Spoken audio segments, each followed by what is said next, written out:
Shalom, selamat pagi Bapak Ibu Saudara yang dikasihi Tuhan Yesus Kristus. Selamat kita berjumpa kembali dalam renungan pada pagi hari ini. Kita bersyukur karena kasih kemurahan Tuhan senantiasa dinyatakan atas kita. Pengorbanannya di atas kayu salib adalah anugerah yang terindah bagi kita. Sebelum kita mendengarkan kebenaran firman Tuhan, mari kita berdoa. Bapa kami yang di sorga, Bapa dalam nama Tuhan Yesus Kristus, terima kasih kami bersyukur untuk berkat kemurahan-Mu. Kembali kami ada lagi pada hari ini karena anugerah-Mu dan karena rencana-Mu yang baik bagi kami. Saat ini sebelum kami memulai aktivitas kami rindu mendengarkan sabda firman-Mu. Urapilah kami Roh Kudus supaya kami mengerti dan mentaati akan setiap kehendak-Mu. Dalam nama Tuhan Yesus kami berdoa. Haleluya. Amin. Saudara yang dikasih Tuhan, ayat firman Tuhan saat ini terdapat dalam surat Kolose pasal yang kedua ayat yang ke-15. Tertulis demikian. Ia telah melucuti pemerintah-pemerintah dan penguasa-penguasa dan menjadikan mereka tontonan umum dalam kemenangannya atas mereka. Saudara yang dikasih Tuhan, Paus Yohanes Paulus II pernah mengatakan bahwa salib Kristus merupakan tanda kasih dan keselamatan. Dan oleh karenanya, kita seharusnya tidak kaget untuk mengetahui bahwa kasih selalu memerlukan pengorbanan. Jangan khawatir ketika kasih menuntut pengorbanan. Pengorbanan Kristus di atas kayu salib bukanlah pengorbanan yang biasa, tapi pengorbanan yang memberikan kemenangan kepada kita. Ada 3 kemenangan yang Tuhan kerjakan bagi kita melalui pengorbanannya. Yang pertama adalah kemenangan atas dosa.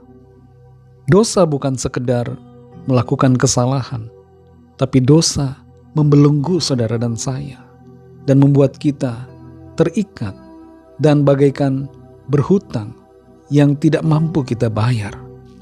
Melalui pengorbanan Kristus di atas kayu salib, terjadi penebusan. Dia menebus kita. Dia menggantikan saudara dan saya.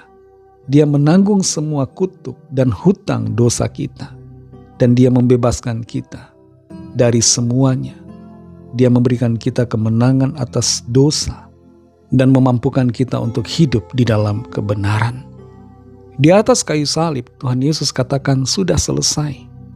Dan itu bukan sekedar pernyataan akan misinya yang sudah selesai, tapi selesainya masalah hutang dosa yang saudara dan saya miliki. Kita tidak lagi dikuasai oleh tabiat dosa yang memperbudak kita, tapi sebaliknya kita diberikan kemenangan oleh kuasa pengorbanannya, kuasa darahnya, untuk kita mampu hidup dalam kebenarannya. Dalam 2 Korintus 5 ayat 21 tertulis, Dia yang tidak mengenal dosa telah dibuatnya menjadi dosa karena kita, supaya dalam Dia kita dibenarkan oleh Allah.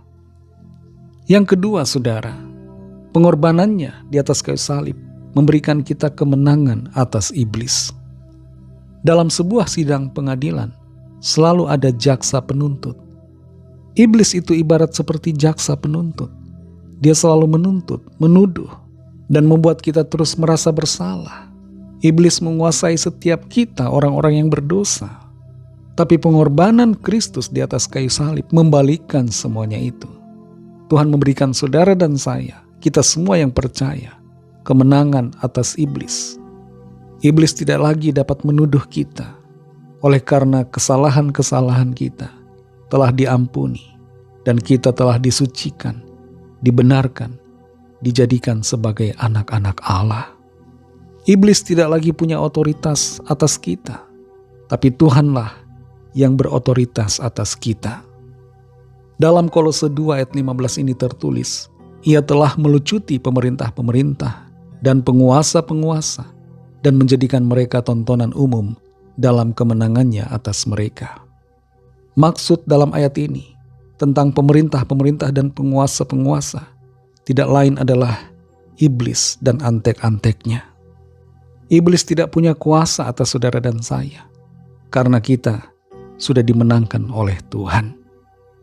Yang ketiga, saudara, pengorbanan Tuhan Yesus di atas salib memberikan kita kemenangan atas maut. Maut adalah konsekuensi yang terakhir dari dosa. Tapi melalui kematian dan kebangkitannya, Tuhan Yesus telah mengalahkan kuasa maut itu. Kuasa dosa dan kuasa maut diselesaikan oleh Tuhan. Oleh kuasa darahnya, kita diberikan kemenangan. Oleh kuasa darahnya, kita dianugerahi kehidupan yang kekal. Saudara yang dikasihi Tuhan, pengorbanan Tuhan Yesus di atas kayu salib adalah kemenangan atas dosa, atas iblis, dan atas maut. Saudara dan saya telah diberikan kemenangan itu. Oleh karena itu, mari hidup dalam kemenangannya. Hiduplah dalam sukacita, karena Tuhan telah berkorban bagi kita dan memberikan kita kemenangan, keselamatan, dan hidup yang kekal. Mari kita berdoa. Terima kasih Tuhan Yesus, kami bersyukur untuk firman-Mu yang telah memberikan kami pengertian bahwa Engkau memberikan kami kemenangan atas dosa, atas iblis, dan atas maut. Engkau memberikan kami anugerah, pengampunan, dan pembenaran serta kehidupan yang kekal. Terima kasih untuk anugerah-Mu yang sungguh indah bagi setiap kami. Ajar kami untuk tetap setia, hidup dalam kebenaran-Mu, mengasihi Engkau Tuhan Yesus sampai akhir hidup kami. Pimpin kami selalu Roh Kudus, penuhi kami dengan Roh-Mu Tuhan, agar kami semakin mengerti dan terus melangkah dalam kebenaran-Mu. Berkatilah kami di sepanjang hari ini, dalam segala tugas aktivitas kami. Pimpin dan sertai kami, agar apa yang kami kerjakan, apa yang kami lakukan, menyenangkan hati-Mu Tuhan. Kembali kami membawa setiap pergumulan kami masing-masing, setiap permohonan doa yang disampaikan. Lawatlah ya Tuhan, ada kesembuhan terjadi, ada pemulihan, ada kelepasan, ada semangat baru yang Tuhan berikan, ada jalan keluar yang ajaib, dan mujizat-Mu yang heran dinyatakan. Kami serahkan semua ke dalam tangan kasih-Mu. Dalam nama-Mu yang kudus, nama Tuhan Yesus Kristus, kami sudah berdoa dan mengucap syukur. Haleluya. Mari sama-sama kita berdoa, doa Bapa kami. Bapa kami yang di sorga, dikuduskanlah nama-Mu, datanglah kerajaan-Mu, jadilah kehendak-Mu di bumi seperti di sorga.